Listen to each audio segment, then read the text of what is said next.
La femme de l'ancien président Sylvia Bongo vous a accusé de torture. Il y a une plainte qui a été déposée en France.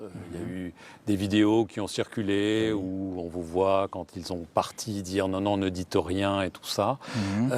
Quelle est votre réponse à ces accusations? Moi, je laisse la justice faire son travail, comme je dis. De la même manière que la justice gabonaise est indépendante, celle en France est indépendante, qu'elle poursuit ses plaintes, mais avec la preuve. Une justice, c'est la preuve.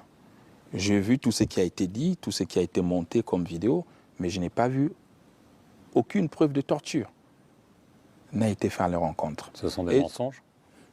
Ce sont eux qui parlent. J'attends juste la preuve. Je n'ai vu aucune preuve. Je ne me pas me mettre à sa place. Mais la seule chose que je peux vous dire, quelqu'un qui a fait un coup d'État sans effusion de sang, qui n'a tué personne, ne va pas se mettre à torturer les gens. Donc ça, il faut l'admettre. Je comprends aujourd'hui. Ils sont condamnés par la justice gabonaise. Et ça les angoisse. Ça les touche.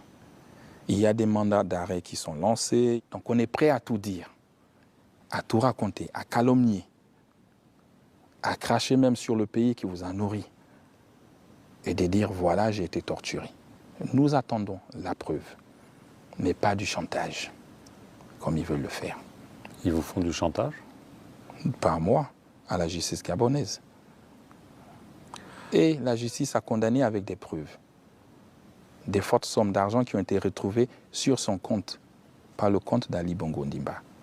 Je me demande si la veuve Chirac ou Mitterrand a un tel montant sur ses comptes. Vous avez donné un passeport diplomatique à Ali Bongo récemment. Oui.